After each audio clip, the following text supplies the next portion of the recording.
నమస్తే మిత్రులారా, నేను మీ Prabhakar Venavanka. Welcome to news line Telugu. Indian Express 2025 సంవత్సరానికి గాను అత్యంత శక్తివంతుల జాబితాను విడుదల చేసింది. భారతదేశంలో అత్యంత శక్తివంతులు 2020 సంవత్సరానికి 100 మంది పేర్లతోని ఒక లిస్టు రిలీజ్ చేసింది. ఈ లిస్టులో 28వ ప్లేస్లో మన రాష్ట్ర ముఖ్యమంత్రి రేవంత్ రెడ్డి ఉన్నారు. గత ఏడాది 2024లో కూడా రేవంత్ రెడ్డి ఇందులో చోటు సంపాదించుకున్నారు. అప్పుడు ఆయన 39వ ప్లేస్లో ఉండే, ఇప్పుడు 28వ ప్లేస్కి వచ్చారు. అంటే బెటర్మెంట్ ఉంది. సో ఈ ఇష్యూలోకి వెళ్ళే ముందు ఒక చిన్న స్టోరీ చెప్పుకుందాం. అప్పట్లో సైంటిస్టులు కోతుల మీద ఒక ప్రయోగం చేశారు. ఒక తొట్టిలో కోతిని దాని పిల్లను వేసేసి వాళ్ళు వాటర్ నింపుతా పోయారు అందులో. అప్పుడు ఏం చేసింది, వాటర్ ఆ పరిమితి పెరిగినా కొద్దీ ఆ తొట్టిలో ఆ నీళ్ళలో తన బిడ్డ మునగొద్దు అని చెప్పి ఆ కోతి ఏం చేసింది, ఆ పిల్లని తన నెత్తి మీద కూర్చొని పెట్టుకున్నది. వాటర్ వస్తూ ఉన్నాయి, నిండుతూ ఉన్నాయి. తన బిడ్డ మునగొద్దు అనేది తలపైన కూర్చొని పెట్టుకొని ఉన్నది. వాటర్ నడుము వరకు వచ్చినాయి, ఇంకా పైకి వచ్చినాయి, మెడ వరకు వచ్చినాయి, పిల్ల పైననే ఉన్నది. సో వాటర్ ఇంకా పోసిర్రు, దీని తల మునిగిపోయే పరిస్థితి వచ్చింది. ఏదైతే తల్లి కోతి ఉన్నదో దాని తల మునిగిపోయే పరిస్థితి వచ్చింది.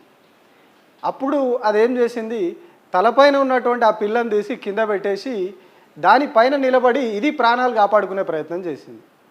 అంటే అప్పటి వరకు ఏదైతే పిల్లని కాపాడిందో ఆ పిల్లని కింద నీళ్ళలో వేసేసి దాని మీద కాళ్ళు పెట్టేసి ఇది తన ప్రాణాలు కాపాడుకునే ప్రయత్నం చేసింది.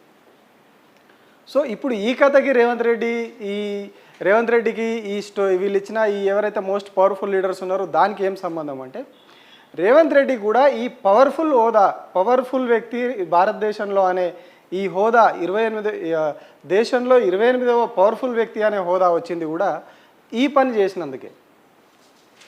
వేరే పార్టీ నుంచి కాంగ్రెస్ పార్టీలోకి వచ్చి కాంగ్రెస్ పార్టీలో ఉన్న వాళ్ళని తొక్కి ఈయన పిసిసి చీఫ్ అయ్యి ఆ తర్వాత ముఖ్యమంత్రి అయి ఒక హోదాని ఎట్లయితే సంపాదించుకున్నాడో ఆ పని చేసినందుకే వీళ్ళు ఆయనక హోదా ఇచ్చిర్రు, ఆ ర్యాంక్ ఇచ్చిర్రు. ఇది నేను చెప్తున్నది కాదు, వీళ్ళే అందులో రాసిర్రు.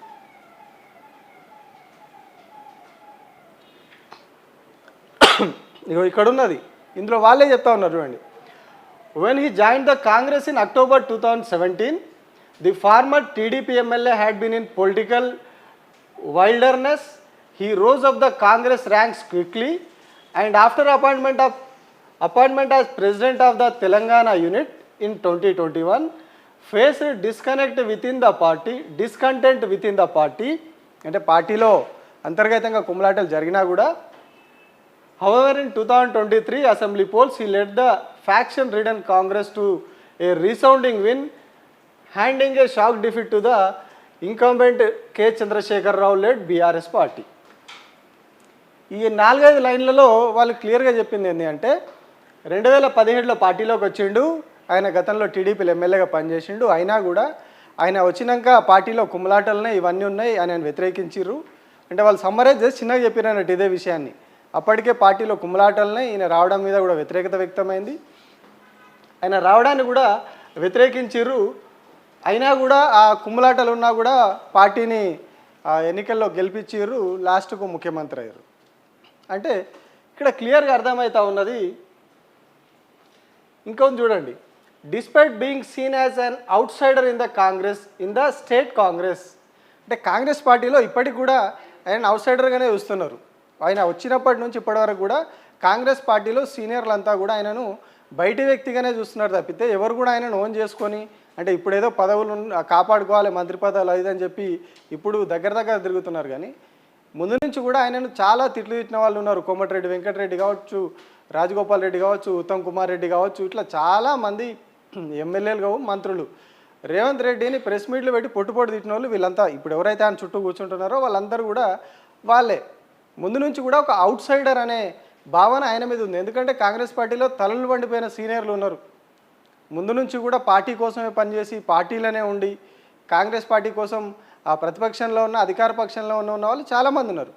కానీ ఈయన అట్లా కాదు కదా. రేవంత్ రెడ్డి అప్పటి వరకు టీడీపీలో ఉన్నారు, దానికి ముందు టీఆర్ఎస్లో ఉన్నారు, తర్వాత టీడీపీ నుంచి సడన్గా తెలంగాణ ఏర్పాటు తర్వాత టీడీపీ ఇక్కడ దుకాణం బంద్ అయ్యేసరికి కాంగ్రెస్లోకి ఎంట్రీ ఇచ్చారు. అప్పటి వరకు ఉన్న సీనియర్లందరినీ పక్కన పెట్టేసి ఆ తర్వాత ఈయనకు పీసీసీ చీఫ్ పదవి ఇచ్చిర్రు. సో ఇట్లా ఇవన్నీ కూడా అక్కడ ఉన్నోళ్ళని ఆల్రెడీ తొక్కేయడం. ఏదైతే మనకు కోతి కథలో ఆ పిల్లని ఎట్లయితే తొక్కేసిందో తల్లి, సేమ్ ఇక్కడ కూడా అట్లనే అయిపోయింది.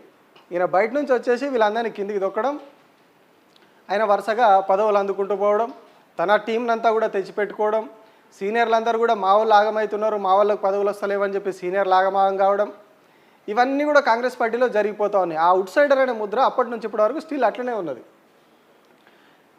Revanth managed to unite its various factions. He has further tightened his grip over the party affairs after becoming CM. He may not be the TPCC chief now, but his reach runs large in the government as well as the party.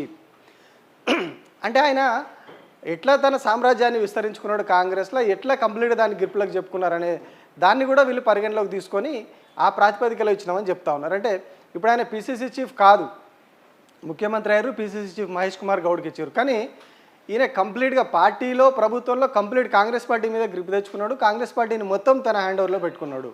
Congress పార్టీని మొత్తం తన చెప్పు చేతుల్లో పెట్టుకున్నాడు. కానీ ఈయన పుట్టు కాంగ్రెస్ వ్యక్తి కాదు, అయినా కూడా కాంగ్రెస్ పార్టీని మొత్తం తీసుకొని తన చేతుల్లో పెట్టుకున్నాడు. అంటే బయట నుంచి రావడం, పార్టీని అంతా కూడా వితిన్ 8-9 ఇయర్స్ లోపల 2017లో వస్తే 2025 ఈ గ్యాప్లో కంప్లీట్గా ఒక పార్టీని, ఒక జాతీయ పార్టీని టేక్ ఓవర్ చేసుకొని, జాతీయ పార్టీలో ఉన్న యోధులు పెద్దలు జానారెడ్డి అని చెప్పుకునే ఆ పెద్ద మనిషి కావచ్చు, ఆయనలాగా ఉన్న చాలా పెద్ద మనుషులు కావచ్చు, ఒకప్పుడు ఢిల్లీ స్థాయిలో చక్రం తిప్పిన చాలామంది నాయకులు ఉన్నారు కాంగ్రెస్ పార్టీలో. మేము ఇక్కడ ఏం చెప్తే అక్కడ సోనియా గాంధీ ఓకే అంటదని చెప్పుకున్న చాలామంది కూడా ఇప్పుడు ఏమంటారు కూరలో కరివేపాకు లెక్క అయిపోయారు. ఇందులో వీళ్ళు క్లియర్గా చెప్పారు కదా, కంప్లీట్గా పార్టీ మీద గ్రిప్ తెచ్చుకున్నాడు, పార్టీని ప్రభుత్వాన్ని మొత్తం తన చెప్పు చేతుల్లో పెట్టుకున్నాడు అని చెప్పేసి ఆ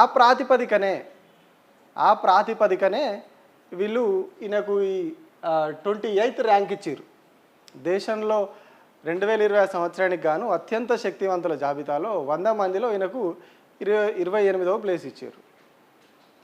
అంటే శక్తి అనేది ఏ రకంగా వీళ్ళు నిర్వచించారు, ఏ రకంగా వీళ్ళు తీసిరు అనేది ఒకసారి చూస్తే, అంటే ఒక తొక్కుకుంటూ వెళ్ళడం, పార్టీలో ఉన్న వాళ్ళను, పాత వాళ్ళను, ఎథిక్స్ ఇవన్నీ కాదు ఇప్పుడు ముఖ్యం. అంటే ఎంత దూకుడుగా వెళ్ళి, ఎంత ఏమంటారు దూకుడుగా మాట్లాడి, ఎంత తిడుతున్నామా ఇంకోటి చేస్తున్నామా కాదు, ముందుకు వెళ్ళడం, కొంచెం హడావిడి చేయడం, మీడియాలో కనిపించడం, ఇవన్నీ చేయడం ద్వారా, బయట పబ్లిసిటీ చేసుకోవడం ద్వారా ఎట్లా అయినా పార్టీని టేక్ ఓవర్ చేసిండు, అది ఏ స్థాయికి వెళ్ళింది అనే దానికి ఇదొక బెస్ట్ ఎగ్జాంపుల్.